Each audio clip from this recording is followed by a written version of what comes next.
El alma del dinero. Introducción. Este libro se llama El alma del dinero, aunque en realidad habla sobre nuestra propia alma y de cómo y qué tan frecuentemente la eclipsamos, descartamos o comprometemos en nuestra relación con el dinero. La manera en que obtenemos el dinero, usamos el dinero, damos dinero o simplemente tratamos de evitar pensar en el dinero. Este libro propone encontrar una nueva libertad, verdad y dicha en nuestra relación con el dinero, lo cual forma una extraña y conflictiva y maravillosa parte en nuestras vidas. Más aún, trata sobre el despertar y el uso del inexplorado portal de nuestra relación con el dinero, para así lograr liberar una transformación amplia en todos los aspectos de nuestra vida.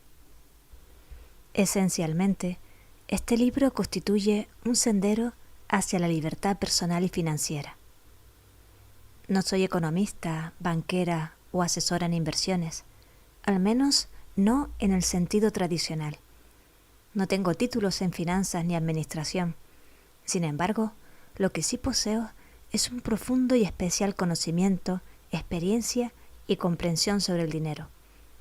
Mi educación con el dinero proviene de experiencias directas e íntimas a lo largo de casi 4 décadas en la recaudación de fondos y trabajo en puestos de liderazgo dentro de 4 grandes iniciativas globales: erradicar el hambre en el mundo, proteger el bosque tropical, mejorar las condiciones políticas, económicas y de salud de las mujeres y promover la comprensión científica de la conciencia humana.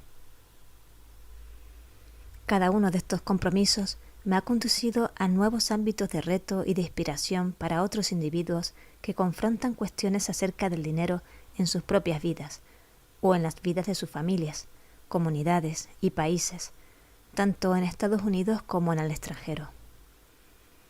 Durante más de 40 años trabajé como ejecutiva de Hunger Project, una organización dedicada a erradicar el hambre en el mundo.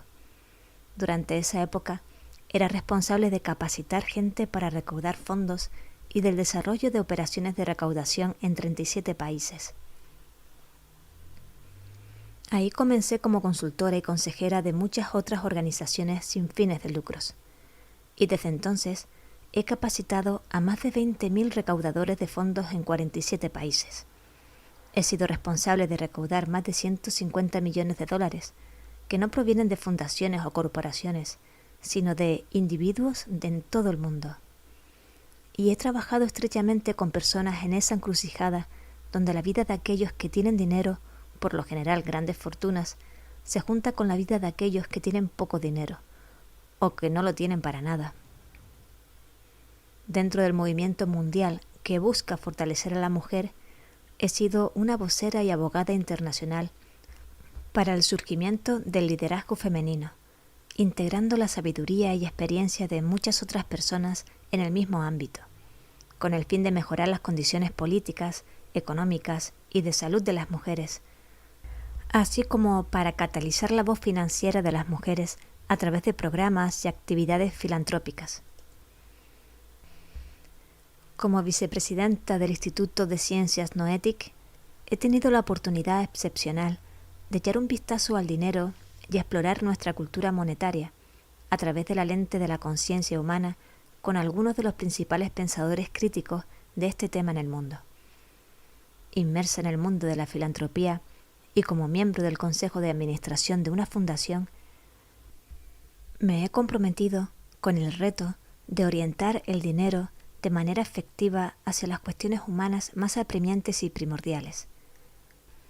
Como fundadora de la Alianza Pachamama, una organización dedicada al apoyo de la gente indígena para conservación del bosque tropical del Amazonas, he viajado a Sudamérica y he trabajado con culturas ancestrales en las que el concepto del dinero apenas ha aparecido en escena.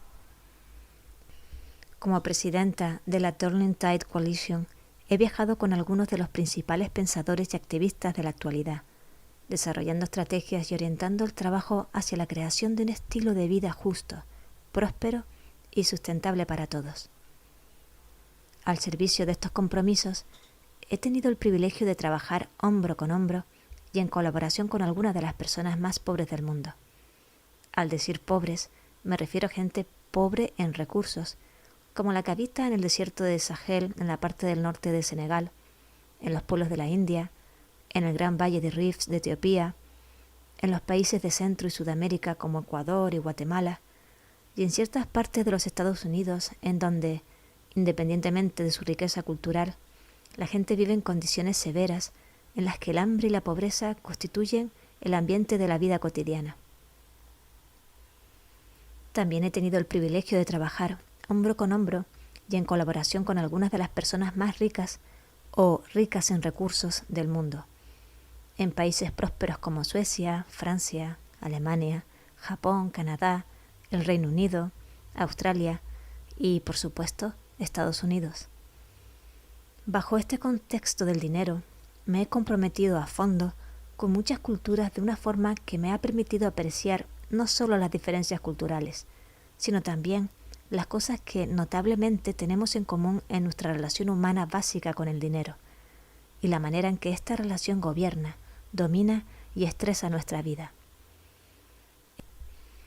Estas verdades surgieron a partir de haber presenciado lo que el dinero significa para un budista en Nepal, para un granjero pobre en Zambia, para una mujer soltera en los Apalaches o para un agente inmobiliario japonés, o lo que el dinero significa para un ministro en Ecuador, cuyo país está en bancarrota, o para un pastor de ovejas en Australia, con gente que ha asociado la religión y el dinero con Dios, gente que cree que el dinero tiene origen divino, y con gente indígena para quien el dinero ni siquiera forma parte de su mundo.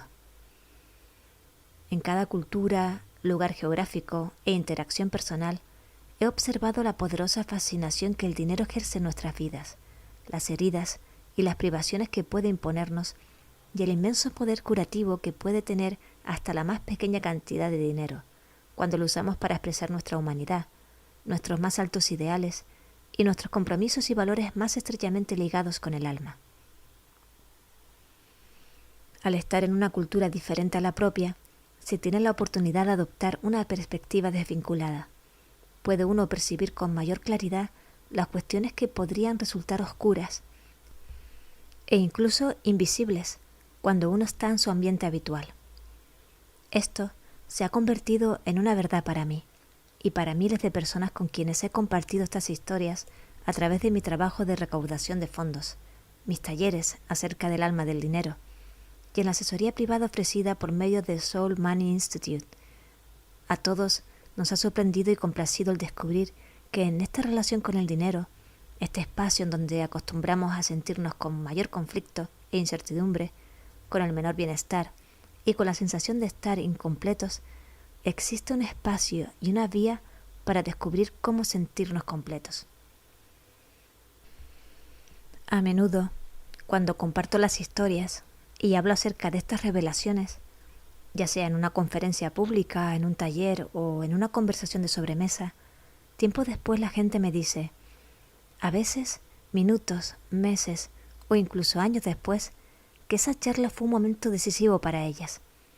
Lograron adquirir cierta claridad y cierta perspectiva en torno a su relación con el dinero, lo cual les ha permitido percibir cosas que nunca antes habían visto. Para mí, esta travesía ha sido tanto geográfica como espiritual, emocional y a la vez ontológica, así como pública y privada. En este camino privilegiado, he visto y escuchado mucho acerca de la relación de las personas con su mundo a través de la lente del dinero. Me he vuelto más humilde. Algunas veces me he sentido afectada. Con frecuencia me han inspirado y siempre he estado agradecida. Siento que la sabiduría surgida de estas diversas experiencias, provenientes de diferentes estratos, no es mía, sino que es un regalo que me ha sido dado con el fin de que pueda transmitirlo a otros. Existe cierto alivio y a la vez un profundo sentido de responsabilidad al compartir estos principios creyendo, como lo hago, que rediseñar nuestra relación con el dinero será la clave para transformar la condición de vida física y espiritual para todos en el siglo XXI.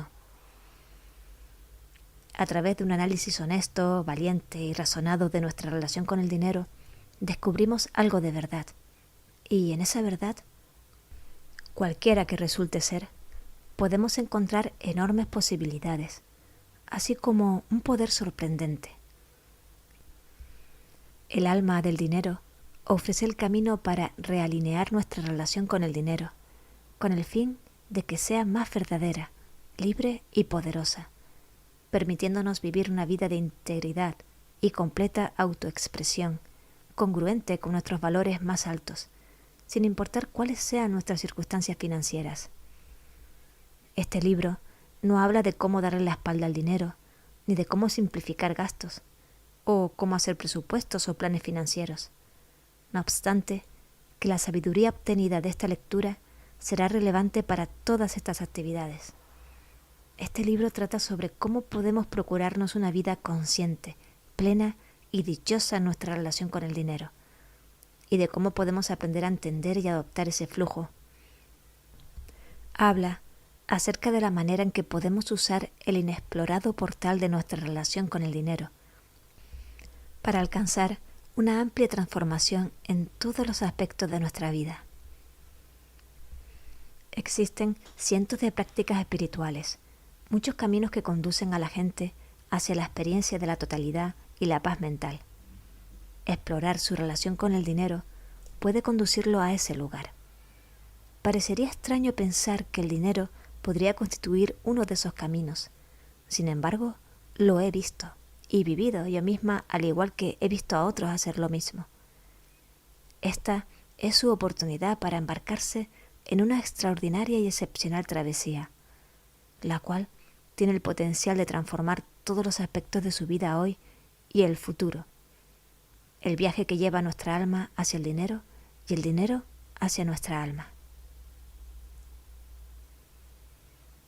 Primera parte: amor, mentiras y un gran despertar.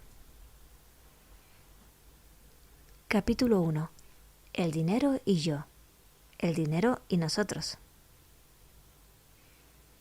El dinero es como un anillo de hierro que nos ponemos en la nariz, el cual ahora nos conduce hacia donde quiere. Simplemente se nos olvidó que somos nosotros quienes los diseñamos. Mark Kinney. En un próspero pueblo, enclavado en la selva amazónica, a 10 días de caminata de cualquier forma de civilización, tal cual la conocemos, Chumpi Wasikiat y su gente se han lanzado en una aventura audaz, valiente, peligrosa y sin precedentes. Están aprendiendo a usar el dinero. A pesar de tener 26 años de edad, Chumpi había tenido muy poca relación con el dinero hasta hace pocos años. Su comunidad indígena, los Achuar, habían vivido sin dinero durante miles de años. A lo largo de todo este tiempo, varias generaciones de gente Achuar crecieron, trabajaron para criar familias, construir hogares y mantener comunidades. Y todo esto sin dinero. Este grupo indígena había estado y aún está en gran armonía con las influencias más significativas de su vida, las fuerzas de la naturaleza y las relaciones entre ellos mismos y con la selva. Todo esto sin tener relación alguna con el dinero. La reciprocidad era la moneda social. El acuerdo era que todos compartían con todos y que todos cuidaban de todos. Si la hija de Tantú se casaba con el hijo de Natem, sus amigos y vecinos se reunían para construirles una casa. Y cuando un cazador mataba a un jabalí, la aldea entera participaba en el festín. Los altibajos de sus vidas eran determinados en su mayor parte por la fuerza de la naturaleza. Cualquier batalla era peleada en base a cuestiones de honor. El dinero no tenía nada que ver con eso. Chumpi creció en este ambiente, pero era su destino ser parte de la generación que cambiaría todo eso. A principios de los años 70, los Achuar tuvieron su primer contacto con el mundo moderno a través de los misioneros. A lo largo de 2 décadas, su tierra ancestral se convirtió en el blanco de las compañías petroleras y otros intereses comerciales que amenazaban con devastar la selva tropical para obtener maderas nobles y petróleo del subsuelo. En 1995, mi esposo Bill y yo fuimos invitados por los líderes Achuar para asociarnos con ellos en su esfuerzo de proteger la tierra y su forma de vida. Así fue como conocí a Chumpi, un joven y hábil guerrero achuar. Pocos años después de este primer encuentro, Chumpi fue elegido por los ancianos y los líderes de su comunidad para ir a estudiar a Estados Unidos. Sería el primer nativo achuar en aprender el inglés, algo esencial para los achuar si querían lograr ser eficaces en su comunicación con los extranjeros en relación a sus esfuerzos de conservación y transacciones comerciales. Al mismo tiempo, Chumpi también emprendió la tarea de aprender el otro lenguaje de la vida occidental contemporánea, el lenguaje del dinero. Esto sería un vocabulario requerido para sobrevivir en un mundo en el que, a diferencia del suyo, todo y casi todos son impulsados de manera consistente y a veces exclusivamente en función del dinero. Chumpi vivió con nosotros en nuestra casa, asistió a clases en un colegio cercano y estudió con empeño para aprender inglés. Adquirió su educación con respecto al dinero, prácticamente inhalándola del ambiente. A donde quiera que iba, el lenguaje y el significado del dinero llenaban el aire. Desde los espectáculos, los anuncios publicitarios y los comerciales, hasta las etiquetas de precios de los panecillos en la pastelería local. A través de sus conversaciones con otros estudiantes, aprendió de sus esperanzas, sueños y proyectos de vida para después de graduarse, o como ellos decían, la vida en el mundo real, el mundo del dinero. Comenzó a darse cuenta de cómo eran las cosas en Estados Unidos. Virtualmente toda nuestra vida y cada decisión que tomamos, la comida que comemos, la ropa que usamos, las casas en las que vivimos, las escuelas a las que asistimos, el trabajo que realizamos, el futuro que soñamos, ya sea que nos casemos o no, que tengamos hijos o no, e incluso los asuntos de amor, todo está influenciado por esa cosa llamada dinero. No pasó mucho tiempo para que Chumpi se diera cuenta de que ahora él y su gente tenían una relación con el dinero. Este tenía significado. Si los achuar querían salvar su tierra natal, tendrían que asimilar el hecho de que su tierra resultaba valiosa para otros por su potencial para hacer dinero. Algunos otros grupos indígenas de la región habían aprendido acerca del dinero por el camino difícil. Habían intercambiado los derechos de sus tierras por dinero que se fue tan pronto como llegó, y al final de cuentas terminaron por perder su tierra, al igual que sus hogares, su forma de vida y la herencia que desde siempre había sido suya. Los achuar aprendieron la lección. Reconocieron que el reto sería utilizar el poder del dinero de manera clara y consistente para servir a su más alto objetivo: proteger la selva tropical y administrar sus recursos para así mantener un futuro sustentable para ellos mismos y para toda forma viviente.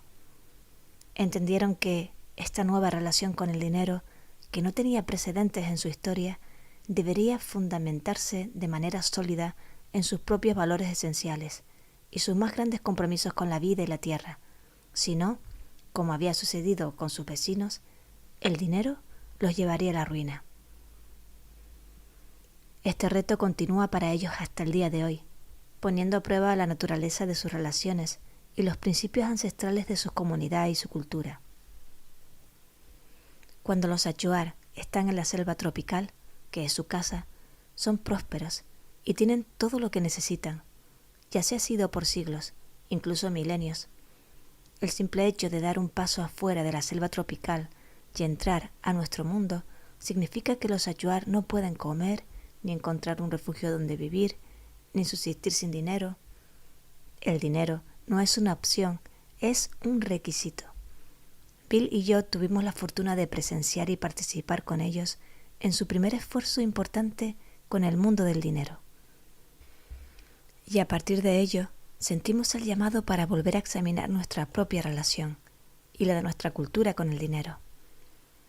Al igual que Chumpi y los achuar, todos tenemos una relación cotidiana con el dinero, aunque en gran parte inconsciente y no analizada, la cual moldea nuestra experiencia de vida y los sentimientos más profundos acerca de nosotros mismos y de los demás. Independientemente de que contemos nuestro dinero en dólares, yenes, rupias, dracmas, el dinero es uno de los ejes centrales de nuestra vida. Lo es en la mía y constituye un asunto primordial para toda la gente que he conocido, no importando si tiene mucho o poco dinero. Todos están interesados en el dinero y casi todos nosotros tenemos una preocupación crónica e inclusive el temor de que en realidad nunca tendremos suficiente o que nunca seremos capaces de retener suficiente dinero. Muchos fingimos que el dinero no es importante para nosotros o pensamos que no debería serlo. Muchos vivimos con una franca apertura hacia el hecho de que acumular dinero es nuestro objetivo principal. No importa cuánto dinero tengamos o no tengamos, la preocupación de que no tenemos o no tendremos suficiente predispone nuestros intereses y sentimientos en función del dinero. Entre más nos esforcemos para obtenerlo, o incluso por ignorarlo, o hasta colocarnos por encima de él, más nos engancharemos con él. El dinero se ha convertido en un campo de juego donde medimos nuestra capacidad y valor como personas. Nos preocupa pensar que si dejamos de luchar por obtener más, de alguna manera perderemos nuestro lugar en el grupo al que pertenecemos, o perderemos las ventajas ya ganadas. Cuando no estamos ganando terreno, sentimos que lo estamos perdiendo. Si financieramente no estamos delante de los demás, sentimos que nos estamos quedando atrás y que necesitamos recuperarnos. El juego puede ser emocionante a veces y otras veces escalofriante, pero los riesgos siempre son altos, porque en el campo de juego del dinero, si no somos ganadores, resultamos perdedores. Incluso cuando el juego está saliendo como nosotros queremos, a menudo sentimos una desconexión agobiante al observar la brecha entre la manera como imaginamos que la vida debería de ser y la manera en la que la estamos viviendo, bajo la presión cotidiana de ganar más, comprar más, ahorrar más, obtener más, tener más y ser más. Ni siquiera los ricos encuentran la paz o la libertad que imaginamos que el dinero puede traer. No es así. En los círculos se necesita más poder para participar en el juego. Y sin embargo, el juego es el mismo. Puede usted ser un presidente de compañía que ganó 7 millones de dólares el año pasado, pero si su compañero de golf acaba de cerrar un trato por 10 millones de dólares y usted no logró hacer lo mismo, eso lo coloca atrás en el juego del dinero. Mientras más altas sean las apuestas financieras, habrá más que perder y más demandante será el juego para mantenerse en la delantera. Nadie escapa del poderoso tira y afloja del dinero. Todos reaccionan ante las altas y las bajas del dinero en su vida. Ya sea que veamos el dinero en el contexto de nuestra vida personal o familiar, en nuestro lugar de trabajo o en la salud y el bienestar de las naciones, siempre surge la misma imagen.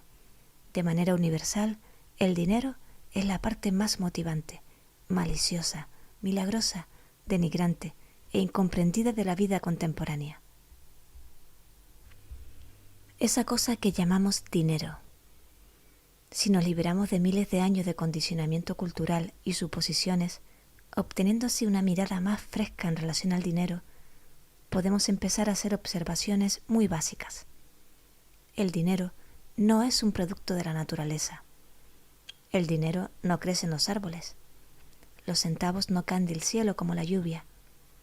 El dinero es una invención característicamente humana.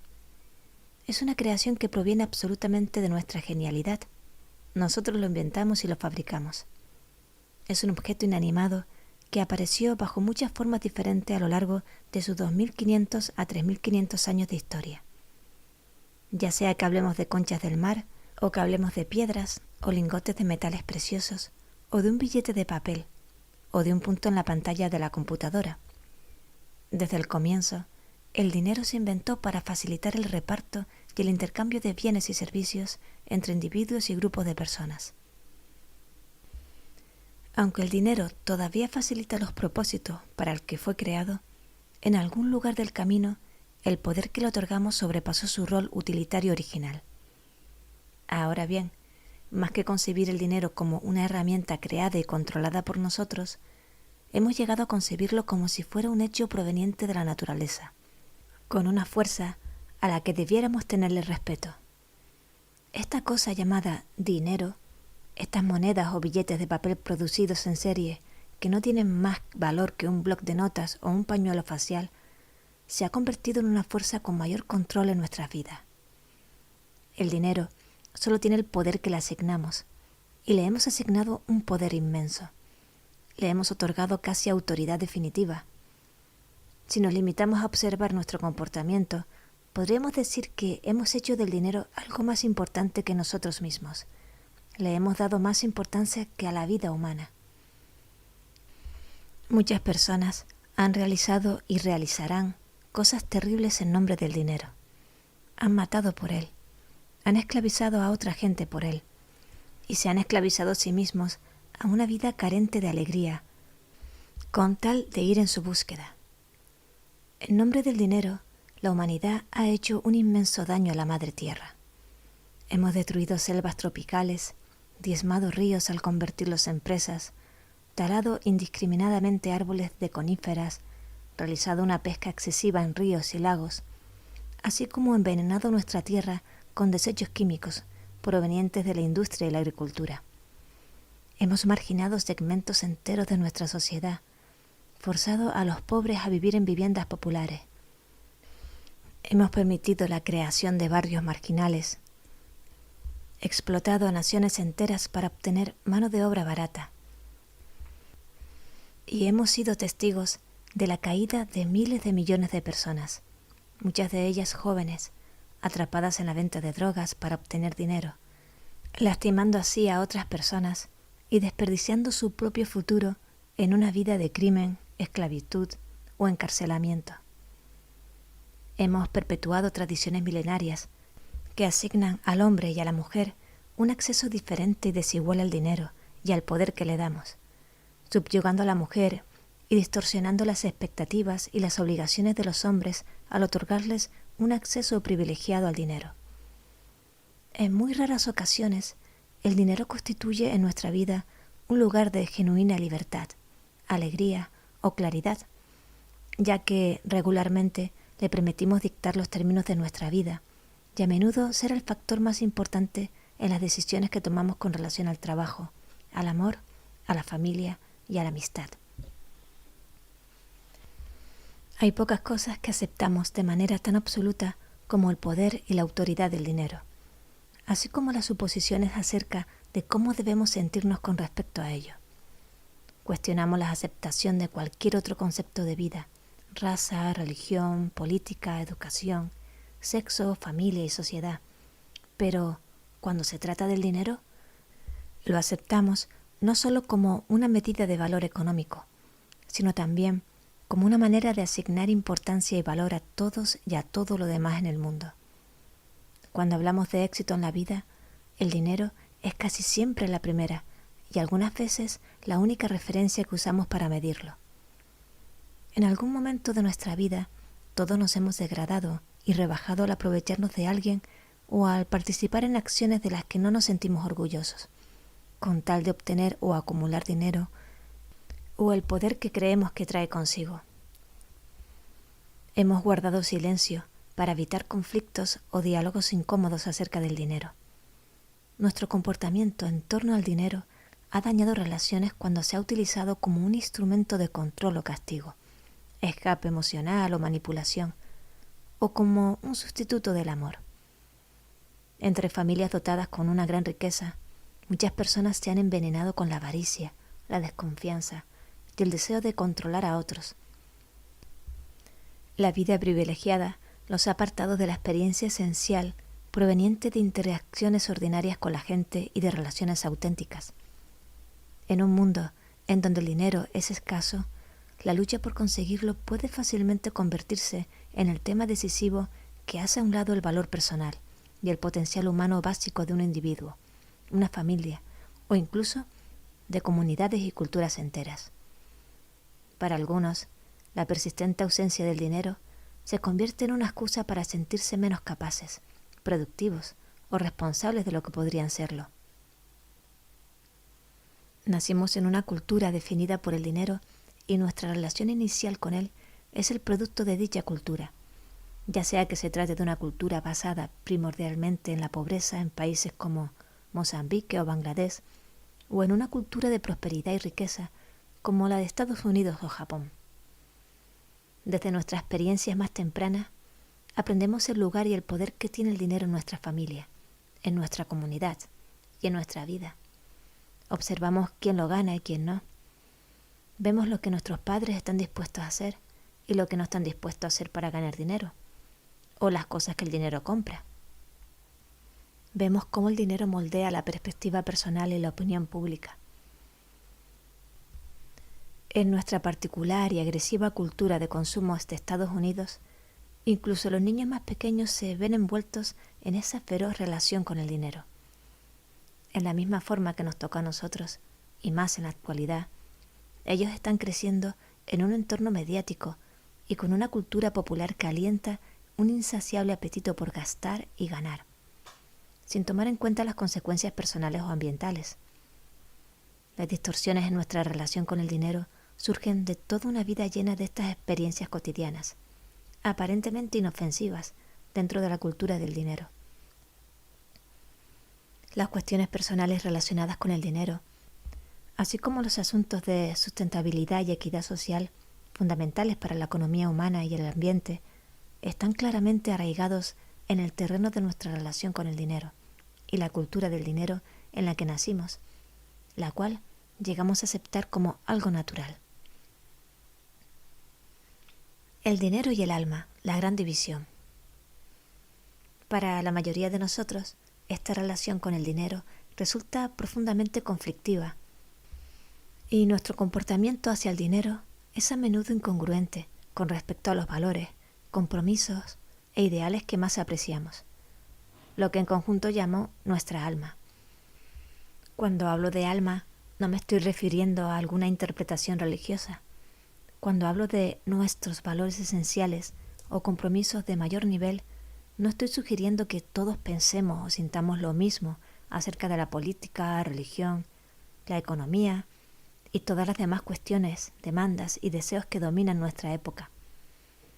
Creo que en el fondo de todo esto, cuando vamos al meollo del asunto y ponemos al descubierto todo aquello que nos dicen que debemos creer, o las cosas con las que nos manipulan para creer, o incluso las cosas que elegimos creer, lo que en realidad importa a los seres humanos, nuestros compromisos más profundos y valores esenciales más universales, es el bienestar de la gente que amamos, de nosotros mismos y del mundo en el que vivimos.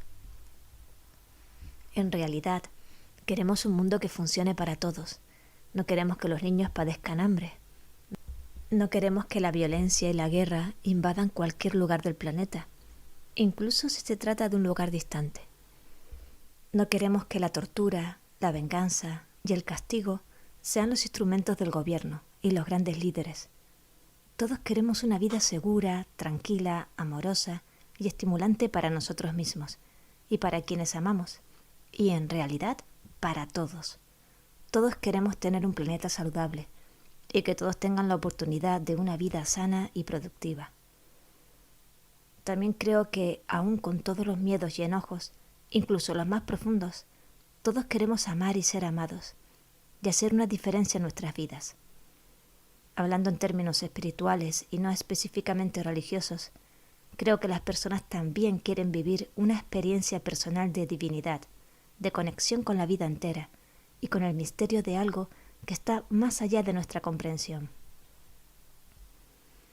La cultura del dinero nos ha moldeado de muchas formas que no hubiéramos elegido si estuviéramos en un proceso de mayor profundidad de conciencia, haciéndonos actuar de manera involuntaria de tal modo que minamos y erosionamos aquellos valores humanos más profundos y aquellos compromisos de mayor nivel, y en ocasiones hasta nos alejamos de aquellos a los que hemos declarado como los más cercanos a nuestro corazón. El canto de la sirena del éxito. A principios de los años 70, cuando Bill inició su carrera en administración y el canto de la sirena del dinero empezó a susurrar atractivamente en sus oídos, Él y otros jóvenes egresados de maestrías en administración de empresas de las mejores escuelas de administración fueron reclusados por una célebre y prometedora empresa que se dedicaba a prestar servicios de arrendamiento a gran escala en transportación y equipo de cómputo. Bill y sus amigos recibían un porcentaje de las transacciones, en una época en que ese mercado estaba creciendo de manera fenomenal. El negocio comenzó a prosperar rápidamente y cada vez con mayor éxito, de tal modo que, en cierto momento, los ejecutivos de la empresa se fijaron el objetivo de llegar a ser la empresa que más rápido en la historia llegara a obtener $1 billón. En ese entonces, se trataba de un objetivo ambicioso, apasionante y completamente posible. Era tremendamente emocionante y todos, las esposas incluidas, nos dejamos seducir por ese propósito. Recuerdo que me emocionaba mucho que a Bill y a sus colegas les estuviera yendo tan bien, y al pensar que eso era fabuloso, yo misma animaba a Bill y nunca interrumpí su costumbre de quedarse en la oficina más tarde y llegar más temprano al trabajo, y de tener que realizar viajes de negocios, incluso los fines de semana. Nuestros 3 hijos, Zachary, de 1 año de edad, Summer, de 3, y Billy, de 5, constituían el centro de nuestras vidas, o al menos eso creíamos. Nuestro matrimonio y la relación con nuestros hijos eran las cosas más importantes del mundo para nosotros, o eso decíamos. Sin embargo, si alguien nos hubiera filmado durante esta época y nos hubiera visto objetivamente, habría dicho, no les importan sus hijos. Los hijos se la pasan con la nana, la esposa está siempre fuera con el marido despilfarrando, comprando o entreteniendo a gente, y se están perdiendo de las etapas más importantes del desarrollo de sus hijos, como sus primeros pasos o el estar ahí para leerles cuentos antes de dormir, dar los besos de buenas noches o la simple espontaneidad que va construyendo las relaciones. Pueden pagar para que cuiden de sus hijos y pueden comprarles juguetes y una gran casa, pero cuando están con ellos, sus cabezas no dejan de pensar obsesivamente en lo que necesitan hacer a continuación para lograr sus metas financieras, o demostrar a sus amigos que saben cómo actuar hábilmente ante esta nueva experiencia de opulencia. Sentíamos que estábamos sinceramente dedicados a nuestros hijos, pero si alguien hubiera observado honestamente cómo pasábamos el tiempo y cómo utilizábamos nuestra energía, hubiera visto que nuestras acciones no eran realmente congruentes con nuestras intenciones. A mediados de los 70, nos encontramos atrapados en esa lucha confusa. El dinero fluía, y todo lo que adquiríamos, o todo para lo que utilizábamos el dinero, nos conducía al deseo de la siguiente cosa, la siguiente compra, o la siguiente razón para comprar más. Para que nos reconocieran socialmente como gente conocedora, sentimos que necesitábamos aprender sobre buenos vinos, y cuando lo hicimos, tuvimos la necesidad de adquirir una bodega de vinos. Compramos un auto deportivo que estaba de moda. Después necesitábamos otro auto. Y luego una camioneta para cuando convivíamos con nuestros hijos. Teníamos una casa maravillosa, pero de algún modo parecía que le hacían falta obras de arte imponentes. Y tan pronto como empezábamos a aprender de arte, ya queríamos hacer compras de alto nivel. Nuestros amigos comenzaron a tener casas de verano, por lo que ese parecía ser nuestro siguiente paso. Una vez que empezamos a comprar ropa más cara, empezamos a necesitar zapatos nuevos, mejores, que combinaran con ella. Después, nuestros abrigos tenían que estar a la altura de la ropa que cubrían, y nuestros relojes de pulso tenían que estar en la misma línea. La lista de cosas por mejorar resultaba interminable. En nuestro círculo social, las vacaciones se convirtieron en una especie de medallas al mérito de ese acaudalado estilo de vida. Si uno quería encajar con la mayoría de nuestro círculo social, lo mínimo que se esperaba era tomar vacaciones en algún lugar exótico. De pronto, un viaje en auto al Parque Nacional de Yosemite o simplemente irse de campamento ya no era suficiente. Había que irse a esquiar a Sand Valley o navegar en Hawái. Una cosa llevaba a la otra, y todo parecía ser muy importante. Sentíamos el impulso por algo y no nos deteníamos a cuestionarlo. Durante todo ese tiempo, los niños estaban con la nana y con niñeras, creciendo muy bien atendidos y provistos de todo, pero sin nuestra presencia. Éramos padres amorosos, pero estábamos más ausentes de lo que en realidad queríamos. Y aún así, seguíamos dejándolos porque siempre parecía importante irnos, con la idea de que pronto regresaríamos a casa. El lanzamiento de una iniciativa global para erradicar el hambre en el mundo en Hunger Project me hizo abrir los ojos. Cuando escuché por primera vez acerca de un compromiso para acabar con el hambre en el mundo, sentí que su misión se acoplaba a los profundos sentimientos que yo mantenía con respecto a hacer algo ante el sufrimiento humano. Recordé que cuando era niña, una niña feliz y satisfecha, llegó un momento en el que tomé conciencia de que en algún lugar había gente que tenía hambre, y eso me parecía absurdo. Me angustiaba pensar que un niño como yo, en algún lugar de la tierra, no tuviera suficiente comida. Recuerdo que pensaba que no permitiría que eso sucediera. Como niño, puedes tener un pensamiento como este y luego salir a jugar. Sin embargo, ese pensamiento permaneció, y décadas después, cuando escuché el mensaje de The Hunger Project sobre la factibilidad de utilizar los recursos existentes para terminar con el hambre crónica y persistente en la Tierra, este hizo eco en lo más profundo de mi corazón. Y regresé al momento de mi infancia, en el que me había dado cuenta de que algunas personas necesitaban ayuda y yo quería hacer algo al respecto. Sentí un llamado de mi alma, tan hondo y profundo que no pude ignorarlo. En ese momento comencé a dejar de correr tras el dinero. Ahora, 2 décadas y media después, puedo decir que uno de los inesperados regalos de mi participación en el Hunger Project fue que, al tomar una postura para eliminar el hambre en el mundo, tuve que reconocer y también enfrentar mi propia hambre interna, así como mi forma de vida inadecuada y carente de autenticidad. Fue entonces cuando ya, conscientemente, Bill y yo empezamos a dirigir nuestros recursos, nuestro tiempo, nuestra energía, nuestro dinero, la acumulación de riqueza material, hacia el anhelo de ayudar a los demás en nuestras vidas. Aunque Bill seguía trabajando en su empresa, comenzamos a relacionarnos con todo de manera totalmente diferente. En lugar de acumular dinero interminablemente o de utilizarlo para adquirir más cosas, empezamos a considerar los recursos que Bill y sus socios estaban ganando como recursos que podíamos dirigir hacia otros, repartiendo el dinero a la gente, los programas y los proyectos que podían construir una mejor vida para todas las personas. Utilizando mi experiencia previa como maestra, decidí iniciar una escuela para padres solteros y trabajadores. Involucramos a nuestros amigos y a otras familias en actividades relacionadas con el desarrollo de comunidades y la recaudación de fondos. Nos dedicamos al trabajo de transformación personal y social, tomando nosotros mismos cursos y talleres y alentando a otros a hacer lo mismo. Comenzamos a abrir nuestro círculo social, desde un grupo reducido de gente homogénea, cuyos objetivos se orientan al éxito financiero y al estatus, hacia un conjunto de amigos y colegas con todo tipo de antecedentes, orígenes culturales y estilos de vida.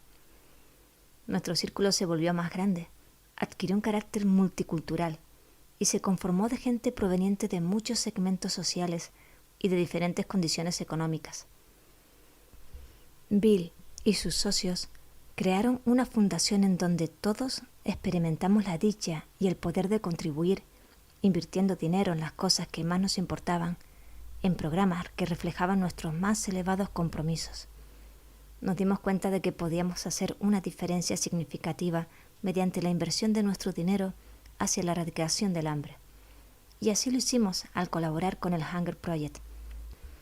Y al experimentar cierta plenitud que dio calidez y enriquecimiento a la relación entre cada uno de nosotros y con todos los demás. Nos dimos cuenta de que nuestra lucha anterior por acumular y por ascender en todo lo relacionado con nosotros y nuestra vida era solo otro tipo de hambre, y al enfrentarlo comprendimos que nuestra verdadera hambre correspondía a la búsqueda por obtener una vida con sentido. Estábamos hambrientos por hacer una diferencia y comenzamos a consagrarnos a esa causa. Algunos de nosotros enfocamos nuestras energías a iniciativas destinadas a combatir el hambre, otros a la educación, otros a la pobreza, otros a detener el abuso o al ofrecer refugio y alivio a las víctimas de abusos. Este cambio de sentimientos trajo consigo un cambio en nuestra relación con el dinero. Una vez que comenzamos a alienar nuestras decisiones económicas con estos valores esenciales más profundos y con nuestros compromisos más elevados, experimentamos un cambio dramático, no solo en lo que hacíamos con nuestro dinero, sino también en cómo nos sentíamos con respecto a él, a nuestra vida y a nosotros mismos.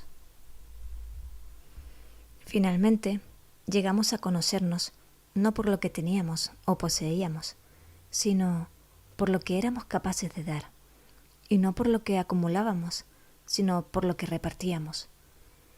Percibimos una transformación similar entre muchos de nuestros amigos.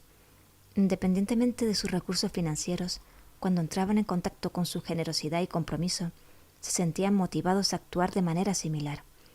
Nos dimos cuenta de que, si bien no podíamos cambiar la cultura del dinero, sí podíamos percibirla de manera más clara. Podíamos hacer elecciones más conscientes en cuanto a cómo nos relacionábamos con las circunstancias y cómo respondíamos a ellas. No nos sentíamos tan envueltos o atrapados por nuestros propios temores y expectativas en función del dinero, por lo que ir en busca de más comenzó a perder su encanto. Para cada uno de nosotros, el dinero se convirtió cada vez más en una vía para expresar el anhelo y la plenitud del alma. Ganarse el pan honrando la vida misma. Cada uno de nosotros experimenta a lo largo de toda nuestra vida una lucha entre nuestros intereses económicos y el llamado de nuestra alma. Cuando nos encontramos en el terreno del alma, actuamos con integridad, somos considerados y generosos, tolerantes, valientes y comprometidos. Reconocemos el valor del amor y la amistad. Admiramos la simplicidad de las pequeñas cosas bien hechas. Nos permitimos momentos de sobrecogimiento ante la presencia de la naturaleza. Nos abrimos y nos volvemos vulnerables y sensibles. Tenemos la capacidad de conmovernos y la generosidad se nos da naturalmente. Somos confiables y confiamos en los demás. Y nuestra capacidad de autoexpresión florece. Nos sentimos en paz con nosotros mismos y confiamos en que somos parte integral de una experiencia más vasta, más universal, de algo más grande que nosotros. Cuando entramos en el terreno del dinero, con frecuencia se presenta una falta de conexión con la persona sensible que hemos llegado a reconocer en nosotros mismos. Pareciera como si de pronto fuéramos transportados a un campo de juego diferente, en donde todas las reglas han cambiado. Bajo la influencia del dinero, aquellas maravillosas cualidades del alma parecen estar cada vez menos disponibles. Nos empequeñecemos.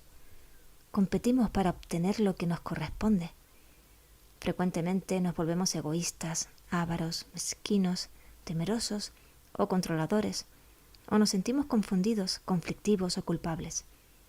Nos percibimos a nosotros mismos como ganadores o perdedores, poderosos o indefensos, y permitimos que esas etiquetas nos definan profundamente de maneras que resultan imprecisas, como si la riqueza financiera y el control indicaran una superioridad innata, y en cambio la ausencia de estos sugiriera una falta de valor o de potencial humano.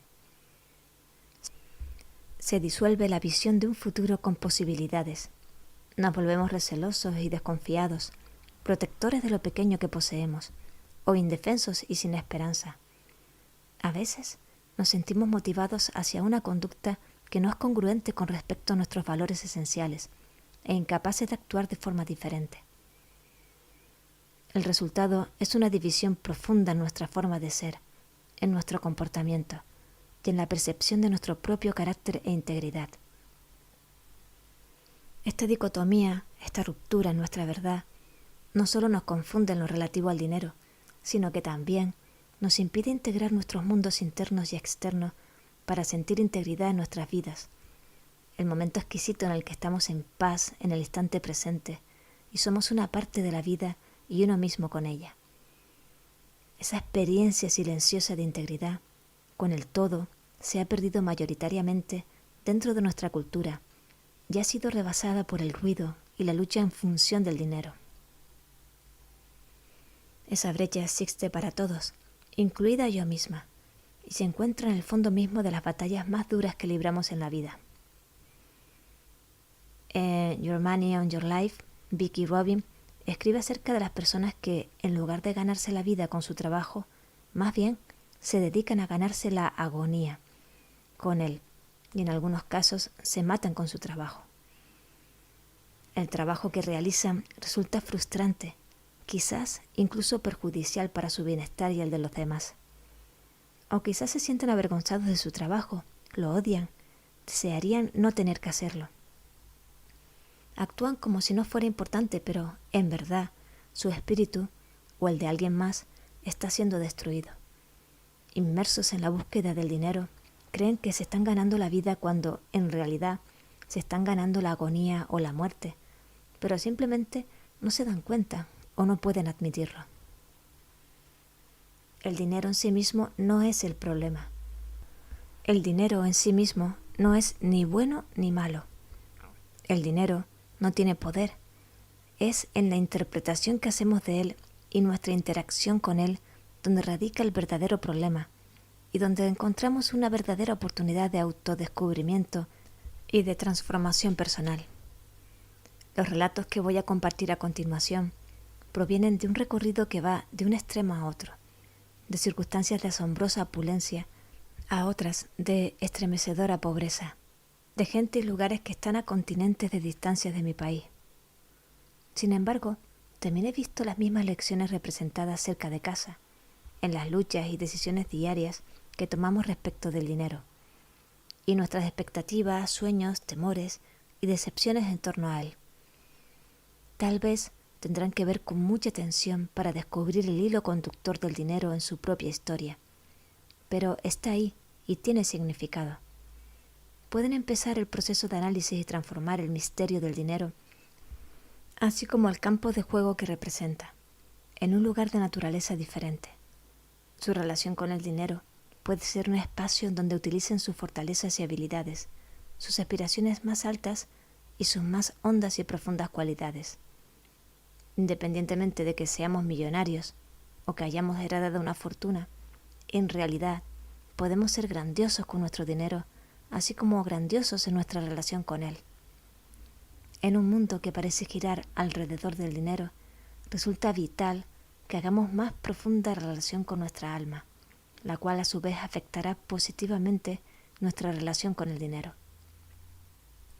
A partir de esa unión y ese compromiso, podremos crear una práctica espiritual nueva y profunda. Podremos tener una cultura del dinero que esté tanto equilibrada como nutrida por el alma. Nuestra relación con el dinero puede convertirse en un lugar donde, día tras día, podamos comprometernos con esa significativa práctica espiritual.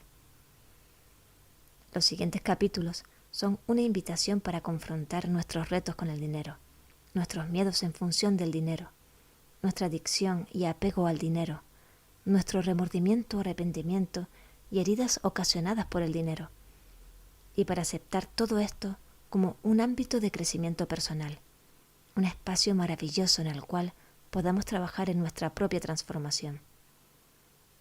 Bajo ese compromiso, le damos alma al dinero. Capítulo 2. India, corazón de hambre, alma de dinero. Escucha tu vida, percíbela desde el insondable misterio que es, en su hastío y en su dolor, no menos que en su entusiasmo y su gozo. Toca, saborea, huele tu camino hacia su corazón sagrado y escondido porque, en última instancia, todos los momentos resultan claves y la vida es un estado de gracia. Frederick Butcher. Una noche, durante mi primer viaje a la India, mientras estaba de pie a orillas del río Ganges, en Varanasi, me sentí intrigada al ver unas pequeñas balsas adornadas con flores y antorchas que flotaban suavemente sobre el agua oscura y aterciopelada. Se mecían suavemente con la corriente, como piezas a la deriva de un delicado carnaval. Me cautivó su belleza, y me pregunté qué festival se estaría celebrando. Quería participar también. Le pregunté a un amigo, quien me informó que las hermosas balsas florales eran piras funerarias que mecían restos humanos en proceso de incineración, llevados río abajo hacia una ceremonia que terminaría con sus cenizas en el margen del río. A pesar de haberme sentido un poco conmocionada, fue una introducción apropiada al paisaje y a la cultura de la India. La India es una tierra de sorpresas, un país de extraordinaria belleza al lado de un inimaginable sufrimiento. Podría decirse que la India es el Capitolio del hambre en el mundo. Existen más personas con desnutrición crónica y hambre en aquel país que en ningún otro lugar del mundo. Unos 300 millones luchando por sobrevivir en todas partes, desde las calles de la ciudad y las alcantarillas de Calcuta hasta el seco y árido desierto de Rajasthan, en donde cualquier manifestación de vida es una aberración. Visité la India por primera vez en 1983, aproximadamente 5 años después de haber comenzado mi carrera como activista global y recaudadora de fondos para erradicar el hambre en el mundo.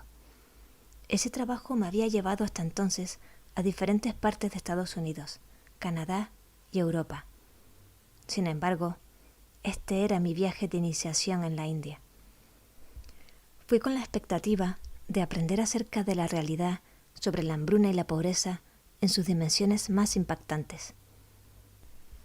El resultado fue que ahí también descubrí verdades alarmantes sobre el dinero y la riqueza, sobre la naturaleza y el potencial humanos. Un paseo con Ramkrishna Bhakha. Lo llamaban el quinto hijo de Gandhi, a pesar de que Ramkrishna Bhakha no tenía ningún lazo sanguíneo con el gran Mahatma, líder del movimiento pacifista para lograr la independencia de la India a finales de los años 30. Fue más bien el aprecio y la tradición hindú lo que motivaron a que un Gandhi agradecido se ofreciera a criar a este niño pequeño. Ramkrishna era el hijo más pequeño de Jamlalal Bhakha, el gran industrial hindú que patrocinaría silenciosamente el movimiento de independencia. Es difícil pensar que el movimiento de independencia liderado por Gandhi tuviera que haber sido financiado por alguien y, sin embargo, un individuo pagaría por todo: el viaje, los gastos básicos, el apoyo que hizo posible a Gandhi y a otros estar donde los necesitaban y tener lo que necesitaban para seguir adelante con la causa de la independencia. Jamlalal Bhakha fue ese hombre, el bolsillo sin fondo detrás de Gandhi y del movimiento independentista. Su inversión monetaria fue inmensa y catalizadora, y en gratitud por dicha inversión y en consonancia con la tradición hindú, Gandhi se ofreció a criar al hijo menor de Jamlalal como si fuera propio. Gandhi ya tenía 4 hijos, por lo que cuando adoptó a Ramkrishna, los hindúes lo llamaron el quinto hijo. Lo que comenzó como una expresión de gratitud probó ser una continua bendición para la India, y a medida que Ramkrishna iba creciendo hasta convertirse en un gran hombre de bien, hasta los 13 años de edad ya era líder del movimiento organizado pacifista de jóvenes creados por Gandhi, el cual contaba con mucha gente joven en sus filas. Después de permanecer durante años al lado de Gandhi, algunas veces en prisión durante meses tanto por su resistencia pasiva como por su desobediencia civil, Ramkrishna llegó a ser un líder irrespetable y un patriarca del imperio industrial y financiero construido por su padre. La Bajaj Corporation o House of Bajaj, como se le conoce en India, logró convertirse en una de las compañías más grandes del país. Como nuevo patriarca, Ramkrishna mostró ser enormemente eficaz y generoso al establecer varias fundaciones que apoyaron miles de proyectos orientados hacia el bien común. Me sentí privilegiada de tener a Ramkrishna Bhakha como mi guía y mentor durante aquellos primeros viajes a la India. Era una figura paternal y me cobijó bajo sus alas para instruirme acerca de este complejo país de extremos y opuestos, de extrema belleza y exquisita espiritualidad, y de miserable pobreza y terrible represión. Recuerdo haberme bajado del avión en Bombay y haber sentido una ola de calor y humedad. El olor de miles de seres humanos tan pegados los unos a los otros bajo ese calor resultaba insoportable, como lo es para la mayoría de los occidentales en su primer encuentro con la India. En esa época, miles de personas, mendigos y otros, vivían en el aeropuerto y en las orillas de los caminos hacia este último, así como en las calles de Bombay, en las banquetas, en las puertas de las casas y en las escaleras. En suma, en todas partes. La gente usaba cualquier espacio en cualquier lugar para poner sus pequeñas ollas y cocinar chapatis en cuclillas, alrededor de la pequeña lata que les servía de fuego. Algunos dormían a la intemperie, otros tenían colchones hechos de papel y cajas, basura de calles y cuerdas. En muchas ocasiones, familias de 6 o más miembros se apiñaban en esas chozas improvisadas. Caminamos por el aeropuerto y tan pronto como salimos del área del equipaje, fuimos abordados por mendigos. Se acercaban y nos tocaban con insistencia para que le hiciéramos caso. Resultó una experiencia insoportable para mí. Hacia el tercer día en la India me encontraba en una especie de conmoción. Una cosa era haber hablado públicamente acerca de erradicar el hambre en el mundo, y otra muy diferente era estar físicamente presente ante la brutal hambre en la India. No me había percatado de la magnitud del trabajo por realizar, ni de la inmensidad del mismo, y ahora me encontraba cara a cara frente a él. Ese tercer día caminé por las calles de Bombay con Ramakrishna, este hombre venerado como la encarnación del legado de Gandhi, este hombre tan celebrado como el gran industrial, gran filántropo, gran líder espiritual, gran padre, gran alma, y conforme caminábamos a través de las calles de Bombay, pude atestiguar que la gente que sabía quién era se arrodillaba para besarle los pies. Al mismo tiempo, fui testigo de que él ignoraba a los mendigos. Era como si no los viera, como si no estuvieran ahí. Pasaba por encima de ellos, aparentemente inconsciente de su grave situación. Cuando caminas en Bombay, especialmente en ciertas partes de la ciudad, tienes que caminar literalmente por encima de la gente que vive en las calles. Esta gente se acerca extendiendo sus manos deformes para pedir limosna o sosteniendo a sus bebés ciegos delante de la cara de uno, o te tiran de la ropa y gimen. Para un occidental como yo, es escandaloso ver algo así, doloroso atestiguarlo, por lo que me encontraba muy consciente de esa gente.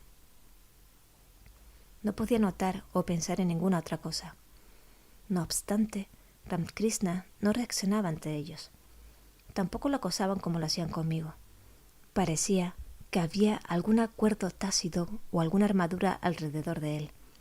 Caminaba justo por encima de ellos sin ningún contacto ni comentario, y yo estaba pasmada ante la situación de que aquel gran hombre, ese hombre con tanta compasión, pudiera mostrarse ciego ante ellos. Fue mi primer reconocimiento de la luz y la oscuridad de la India, y de la luz y la oscuridad también de ese gran ser humano quien, para poder desempeñarse, necesitaba no ver a esa gente, no comprometerse con ellos, e incluso ni siquiera reconocer que estaban ahí. Esta demoledora pobreza y este hambre contenían también otras verdades que condicionaron bajo una perspectiva diferente el comportamiento de Ramakrishna hacia los mendigos. La triste realidad es que el acto de mendigar constituye toda una industria en la India, también en otros países, pero especialmente en la India. Resulta difícil para nosotros verlo así, pero en la India hay una industria organizada y en muchos lugares existen jefes al estilo de la mafia que alientan a la gente a mutilar a sus hijos para que sean más eficaces como mendigos. Esta práctica asegura de manera efectiva que el acto de mendigar no solo se convierte en una profesión para toda la vida, también crea un linaje entre los mendigos. En la actualidad, el sistema de castas ha perdido hasta cierto punto fuerza en la India, pero en 1983 todavía era muy fuerte. Dictaba la visión de una vida como un sistema cerrado, en el cual, una vez que se era mendigo, nunca se podría dejar de serlo.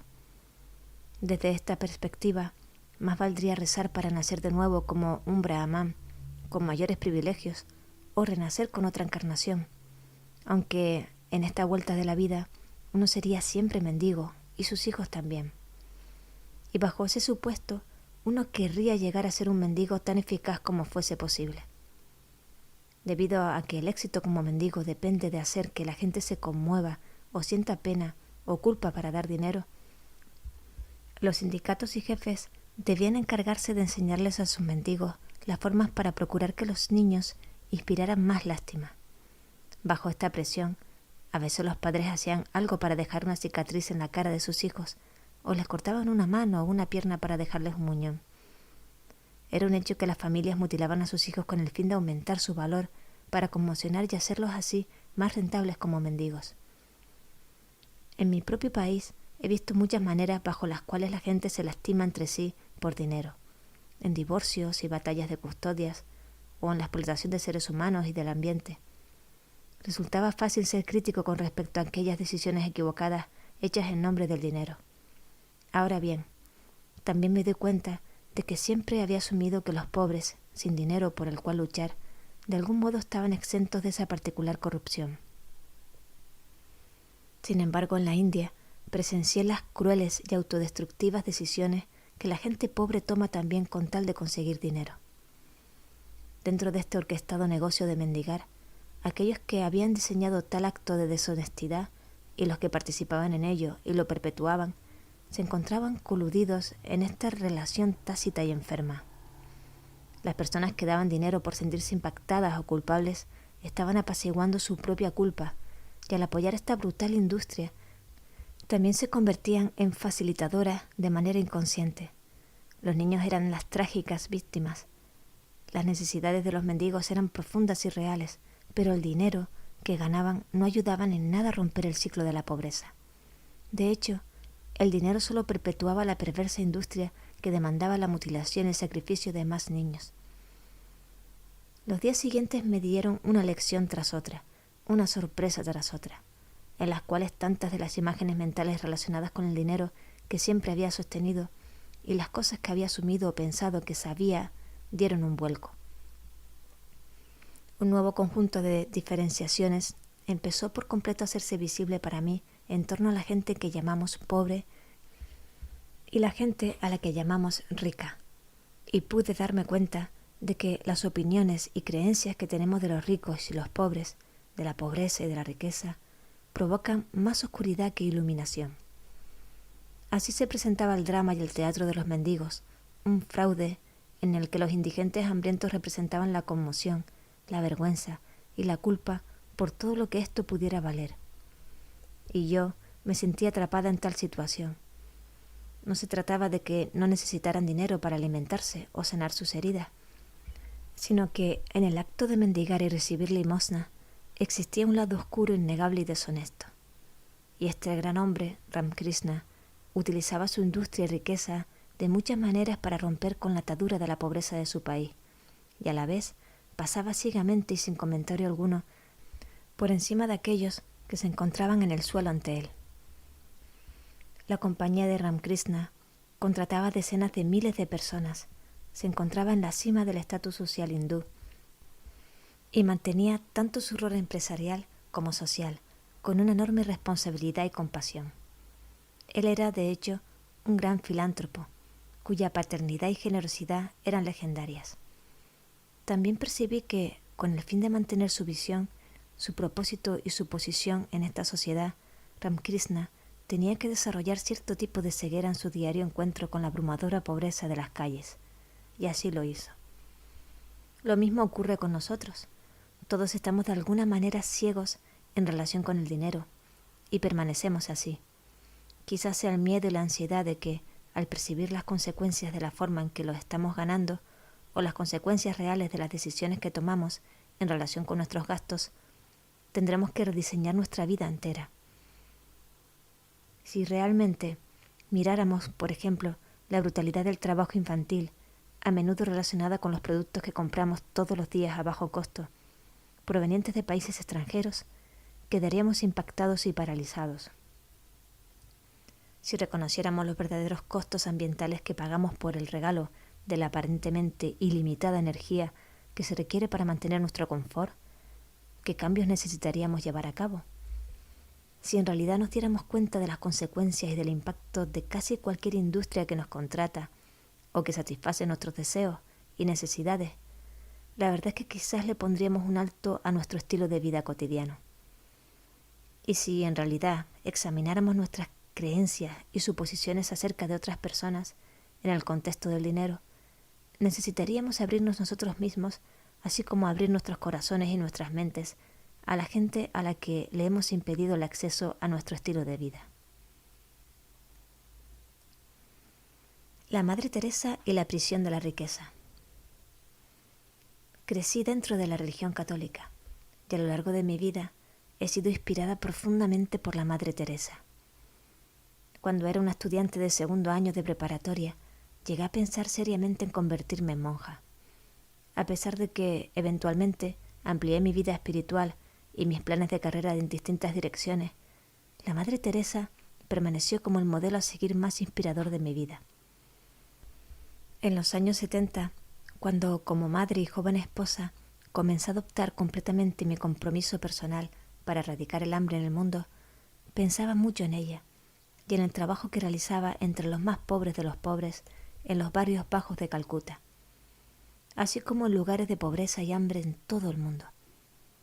En mi primer viaje a la India, cada vez que me sentía abrumada por la terrible pobreza que veía, pensaba en ella y en cómo se había posicionado durante toda su vida en medio del sufrimiento humano, convirtiéndose en un miembro de la comunidad de los más pobres entre los pobres, aun cuando era reconocida por los líderes más ricos y poderosos del mundo.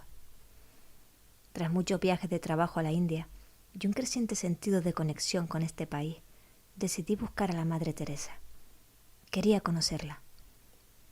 Poco tiempo después, descubrí que alguien en mi círculo de conocidos de Delhi, un colaborador cercano suyo, estaba dispuesto a ayudarme para ponerme en contacto con ella.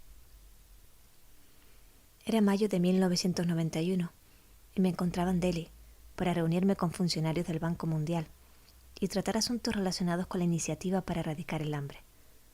Cuando mi amigo me contactó temprano una mañana para decirme que la Madre Teresa podía verme esa misma tarde a las 7 en punto. Me sentí abrumada. No podía creer que ese sueño largamente acariciado de estar con ella se volvería realidad en unas cuantas horas. Cancelé una de mis reuniones de la mañana y fui a escuchar misa en una iglesia de Nueva Delhi. Luego me dirigí a una librería y compré 3 libros acerca de ella, pensando que necesitaba estar más informada de lo que estaba para cuando estuviera a su lado. Me intentaba pensar qué hablaría con ella, así como qué ropa debía usar. Caí en un torbellino de preocupación, sobrecogimiento y emoción ante el privilegio que se presentaba ante mí. Asistí a otras reuniones que no pude cancelar. Sin embargo, me encontraba ausente. Mi mente y mi corazón estaban totalmente rendidos a la expectativa de una gran oportunidad que había anhelado toda mi vida. Mi amigo hizo los arreglos para que un chofer que conocía el camino para llegar a las instalaciones donde se encontraba la Madre Teresa me recogiera en mi hotel, en un auto privado a las 6 en punto. Me llevaría hacia la vieja Delhi, donde, en una parte muy oscura y pobre de la ciudad, las misioneras de la caridad albergaban el orfanato para niños abandonados y huérfanos menores de 2 años. El chofer me recogió y recorrimos las calles de Nueva Delhi rumbo a la vieja ciudad. Después de unos 45 minutos de camino, bajamos por una calle muy estrecha hacia un sitio donde estaba colgado un letrero muy modesto en la entrada que indicaba que habíamos llegado al orfanato de las misioneras de la caridad. El chofer se estacionó en el patio de enfrente y ahí me esperó. Al subir los 3 escalones hacia el viejo portón, vi en el umbral un gran pedazo de papel periódico arrugado y me detuve para recogerlo. En medio de esta arrugada masa de papeles descubrí a un bebé, todavía respirando, todavía vivo. Era una niña recién nacida, frágil y muy pequeña. Impactada, la levanté con suavidad, retirándole el periódico que la envolvía y le servía de ropa para envolverla cuidadosamente en mi chal. Al abrir la puerta de madera, entré en una habitación iluminada por 2 bombillas colgadas de unos cables que salían del techo. El suelo concreto limpio Estaba pintado de azul y había 39 cunas. Sí, las conté, cada una con 1 o 2 pequeños bebés adentro. Había tapetes adicionales acolchados en el piso con más críos pequeños acostados, arrullándose o jugando sentados. Aquí, con 50 bebés menores de 2 años, 51 con mi bulto de la puerta recién llegado, los únicos sonidos que se escuchaban eran los de los pequeños arrullándose o jugando, o los de las monjas y sus ayudantes hablando y cantando suavemente a los bebés y entre ellas. Entregué la pequeña a la monja que me recibió. Vestía el típico sari azul y blanco de la Orden de la Madre Teresa y parecía estar encantada de tener otra chiquilla que cuidar. Cuando me presenté y pregunté si podía ver a la madre, la monja que supervisaba a los cuneros me dijo que por el momento no se encontraba ahí. Había ido al pueblo a pagar la fianza para sacar de la cárcel a 2 muchachas jóvenes que se habían dedicado a la prostitución. La Madre Teresa las traía al orfanato para que ayudaran con el cuidado de los bebés. Mientras tanto, me invitaron a lavarme las manos, ponerme un mandil y unirme al personal de la guardería encargado de cuidar a estos pequeños. Enseguida me puse a trabajar. Primero bañé a una bebé ciega. Debió haber tenido cerca de 14 meses de edad. Después me dieron a otra de 3 meses, con una sola pierna en forma de muñón. Le canté mientras bañaba su pequeño y deforme cuerpo. Siempre me había sentido atraída por los necesitados, y especialmente por los niños discapacitados o con algún tipo de carencia. Este lugar era una especie de paraíso para mí, y me sentí en estado de gracia. En algunas historias sobre la Madre Teresa, a menudo se le cita con la siguiente frase: para poder conocerme, hay que conocer mi trabajo. Yo soy mi trabajo. Y ahora podía sentir su presencia conforme alimentaba y bañaba y me enamoraba de esos bebés.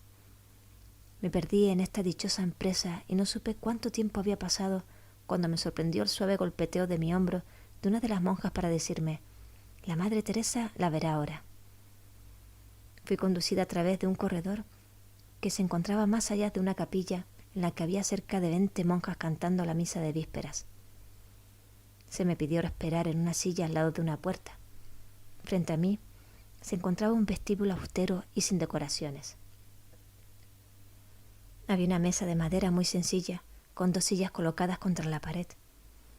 Al sentarme y dirigir mi vista hacia aquel largo y oscuro pasillo, apareció una pequeña y curvada figura.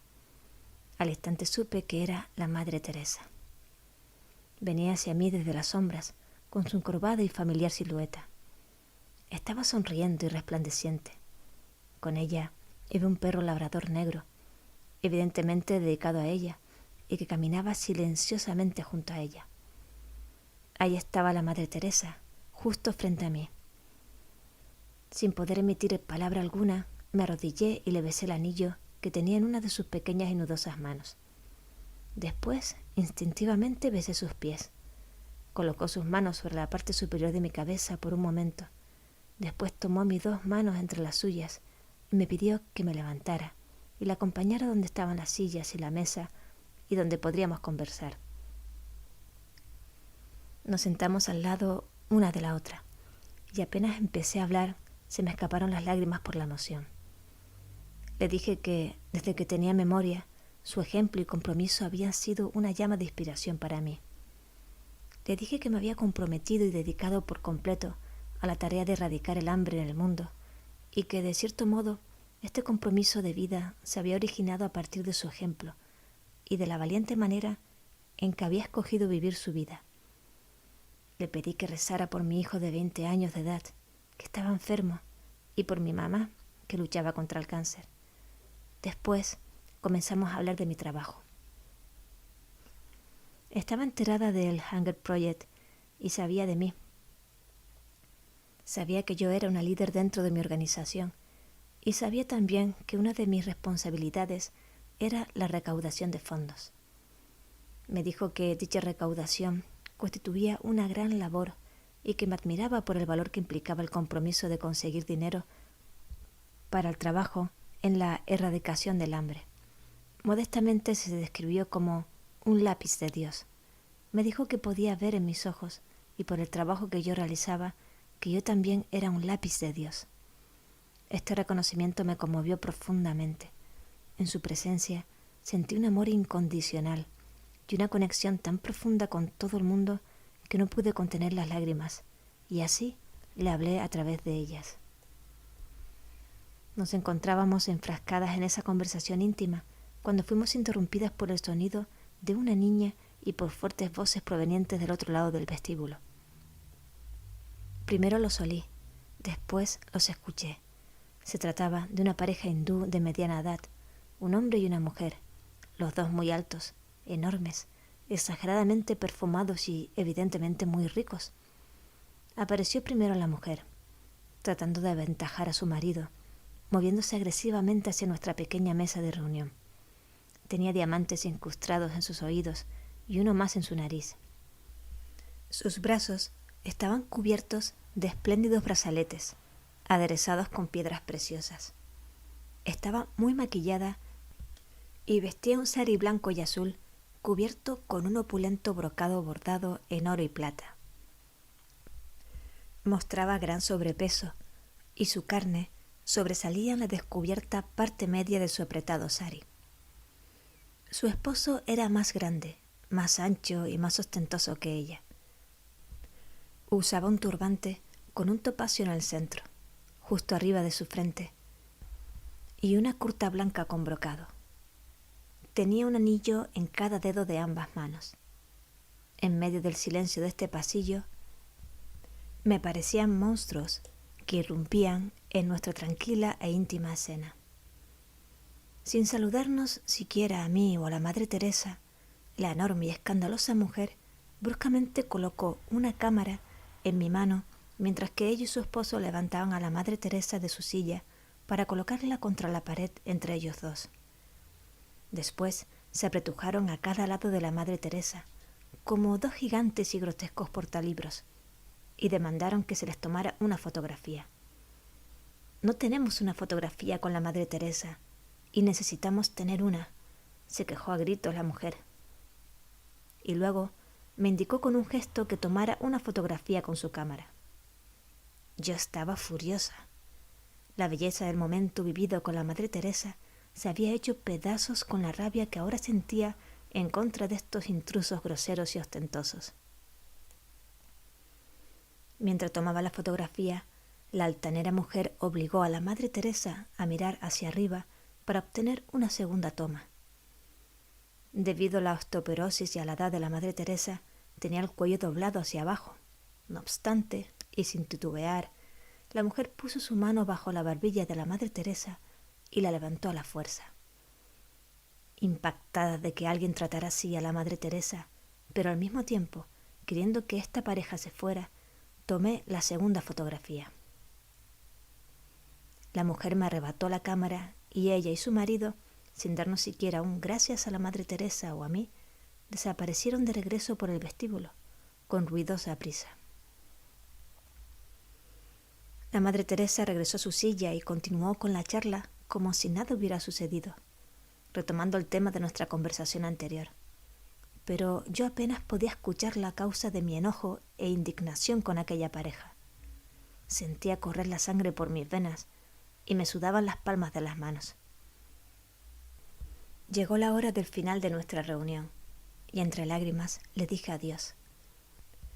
Me besó ambas manos y yo besé las suyas. Nos abrazamos y nos despedimos.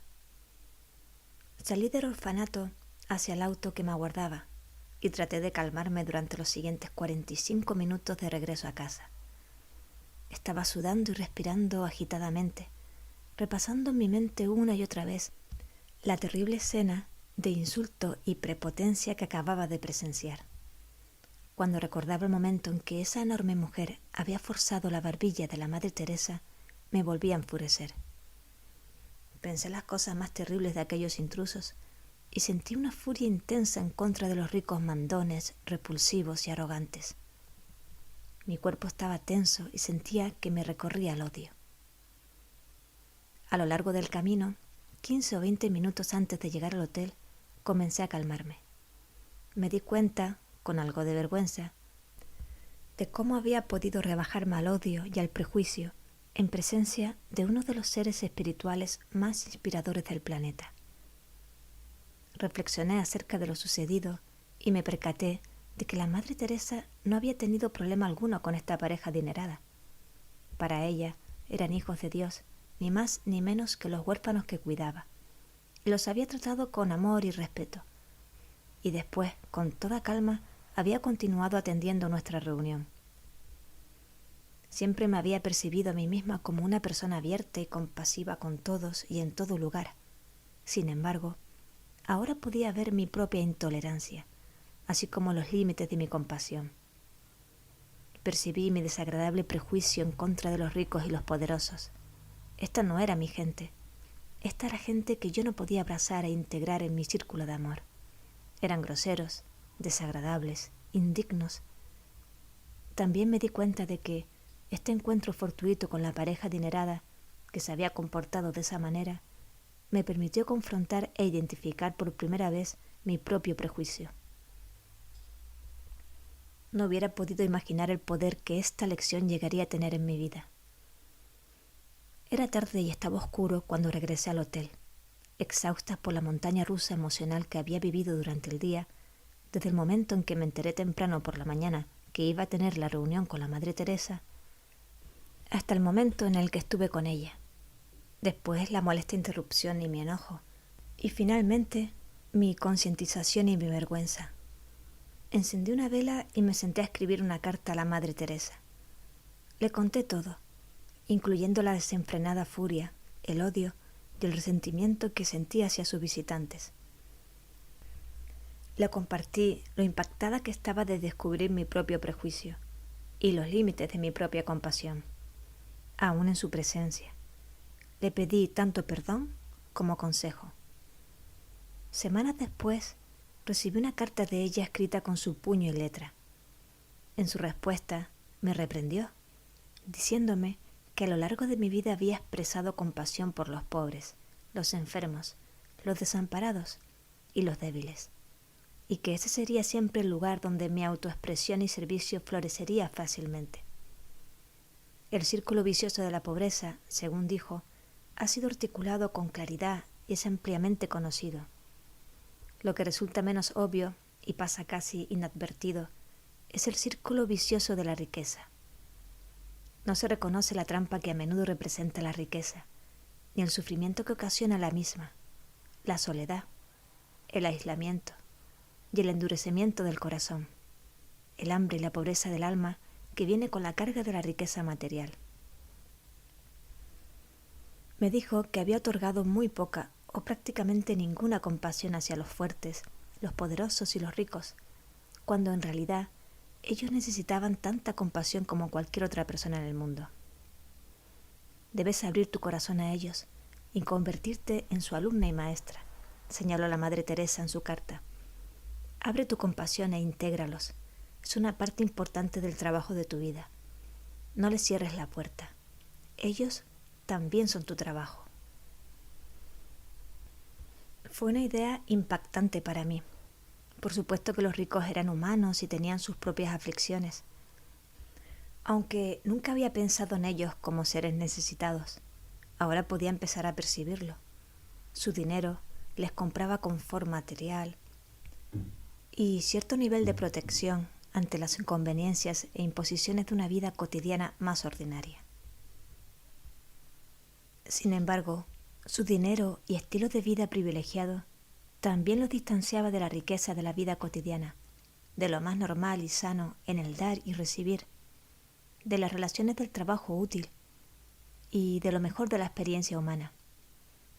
A menudo, su riqueza distorsionaba su relación con el dinero y solo ampliaba la brecha entre su vida sentimental y sus interacciones alrededor de éste. El abuso sexual y psicológico, las adicciones, el alcoholismo, el abandono y la brutalidad eran parte del mundo disfuncional que se esconde detrás de las comunidades amuralladas, mansiones y autos de vidrios polarizados. Rechazos dolorosos, demandas de custodias, batallas legales con el propósito de conseguir más y más dinero, endurecen a miembros de la misma familia y los alejan entre sí. El acceso al dinero y al poder en altos niveles puede amplificar estas situaciones y hacerlas incluso más letales y, sin lugar a dudas, terriblemente crueles.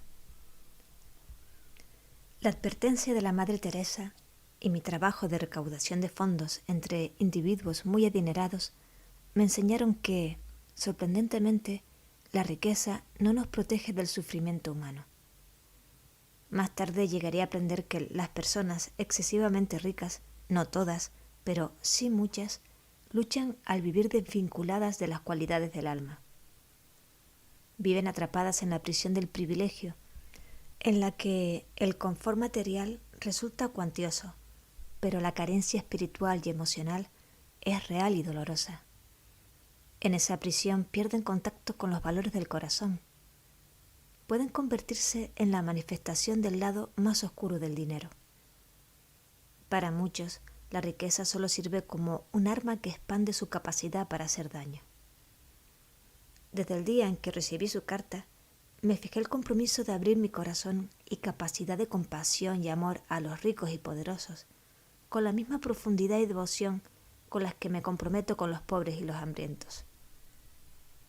Como recaudadora global, tengo muchas oportunidades de hacerlo, y he llegado a ver de cerca el círculo vicioso de la riqueza y el daño que puede infligir en aquellos que se encuentran atrapados en ella. El dinero, por sí mismo, no garantiza una vida plena y las excesivas cantidades de dinero se convierten más frecuentemente en un obstáculo para alcanzarla. El hambre ha sido mi maestra. En mis primeros días de trabajo en el Hunger Project, yo era un ejemplo brillante y visible del poder del compromiso, debido a que mi alma sabía, y todavía lo sé, que el hambre crónica y persistente podía erradicarse en el planeta. Y es ahí donde me posiciono. Y cuando tomas esa postura y trabajas desde ahí, se pueden llevar a cabo diferentes acciones que tal vez no realizarías cuando crees que el hambre es inevitable y que el esfuerzo solo se orienta a tratar de hacerla menos mala. Cuando sabes con certeza que las cosas no solo pueden ser diferentes, sino que pueden resolverse por completo, te comprometes con el trabajo de manera más fundamental. No te preguntas ¿qué pasaría si...? Sino que determinas cómo lo hago. Percibes las causas fundamentales, planteas diferentes opiniones. Me sentí devastada cuando, después de hablar y de conseguir a lo largo de 5 años recursos en Estados Unidos y Europa para erradicar el hambre, al llegar finalmente a la India, pude confrontar por primera vez la escala y complejidad del hambre crónica. Me sentía enferma, pero no había marcha atrás. No era el momento de decir, ahora que lo pienso mejor, ya no quiero seguir haciendo esto porque me parece algo difícil. Eso ni siquiera se me ocurrió. En lugar de retirarse de una tarea de enormes proporciones o de retractarse de una situación que me parecía imposible o de poner en riesgo el proyecto original al decir que en realidad no se lograría, el Hunger Project extrajo su energía para la acción social de los principios de la transformación personal y de la inspiración hacia la búsqueda personal. ¿Quién necesito ser para cumplir con el compromiso que hice? ¿En qué tipo de ser humano necesito convertirme para que esto suceda? ¿Qué recursos necesito estar dispuesto a conseguir para aplicarlos en mí mismo, en mis colegas y en mi mundo? El enfoque único del Hunger Project ha sido el complemento perfecto para mí, reflejando mi propio acercamiento a la vida. Sé por experiencia que si uno vive desde ese lugar, no puede fallar. Te conviertes en un instrumento poderoso para la vida humana. Logras profundizar en humildad y valentía cuando descartas tu propia mezquindad. Te centras en la integridad y buscas la grandeza de tu alma que siempre se encuentra ahí. Para mí, todo eso se tradujo en la recaudación de fondos. Sabía que podía hacerlo y que obtendría cualquier cantidad de dinero para llevar a cabo ese trabajo. La obtención de fondos con el fin de erradicar el hambre no era solamente para mí un trabajo, o una moda pasajera, o una declaración política. Era la expresión de mi propio compromiso conmovedor, y como tal, solo podía hacerlo de manera que invitara a la gente a conectarse de nuevo con un llamado más elevado o con los anhelos de su alma, para ser el tipo de gente que querían ser, para ser el tipo de diferencia que querían hacer, y para averiguar cómo podían expresar todo esto con su dinero. Así que, más allá de sentir que la recaudación de fondos era cuestión de conseguir que la gente diera su brazo a torcer para otorgar una donación, o jugar con las emociones para manipular el dinero de los donantes, se convirtió para mí en un campo en el que yo era capaz de crear una oportunidad para que la gente se comprometiera con la grandeza de su alma. Fue en esta dimensión de búsqueda del alma, de la recaudación de fondos y en las íntimas conversaciones, como descubrí heridas y conflictos profundos en la manera en que la gente se relacionaba con su dinero. Muchas personas sentían que se habían vendido y convertido en alguien que ya no les gustaba ser. Algunas se empeñaban en trabajar en trabajos que no les resultaban significativos. Muchas se sentían esclavizadas por la experiencia de pagar impuestos de más al gobierno, o se sentían maltratadas por sus jefes, o por la carga de tener que dirigir un negocio familiar y de contratar a otros. Su relación con el dinero estaba muerta, o para ser más precisos, estaba llena de temor, y ahí había dolor, había resentimiento, había compromisos dolorosos, cierto tipo de crudeza. La gente estaba lastimada y se sentía maltratada. No todas, pero muchas personas se sentían inestables e incómodas y no sentían que lo mejor de ellas mismas pudiera surgir en su relación con el dinero. Sentían poca o ninguna libertad con el dinero, sin importar que tuvieran mucho o poco. Esta deslucida relación con el dinero no era causada por falta de consejo o recomendaciones prácticas. Las estrategias para la administración del dinero eran abundantes, pero el concepto de transformación personal resultaba algo extraño en ese punto. Se hizo evidente que cuando la gente era capaz de alinear su dinero con sus más profundos y conmovedores intereses y compromisos, su relación con el dinero se convertía en un vehículo de transformación profunda y duradera. Su dinero, sin importar la cantidad, se convirtió en el conducto para ese cambio. La mayoría de las conversaciones diarias acerca del dinero, de cómo lo ganamos, lo obtenemos, lo ahorramos, lo gastamos o lo invertimos, se convirtieron en un espacio abierto en el que la gente era capaz de enfocarse en su dinero y su vida de una forma completamente diferente e inspiradora. En ese espacio abierto eran capaces de sentir la liberación de una avalancha de energía cuando concebían a su dinero como una manera de expresar sus compromisos más profundos y conmovedores. No se trataba de una revelación ocasional, ocurría de manera consistente, sin importar las circunstancias de su vida. No importaba qué tanto dinero tenían para expresar su compromiso, era en el acto de verse de nuevo a ellas mismas en relación con su dinero y de expresar la integridad de su alma a través del dinero como medio, que experimentaban esa dichosa recompensa.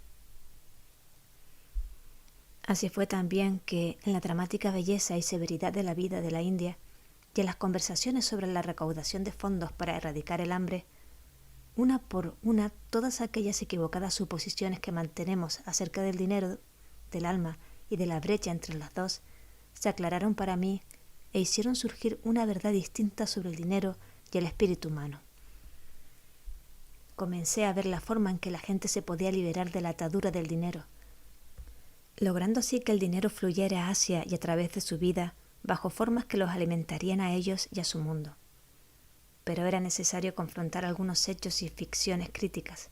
El primero y más importante, la mentira de la escasez.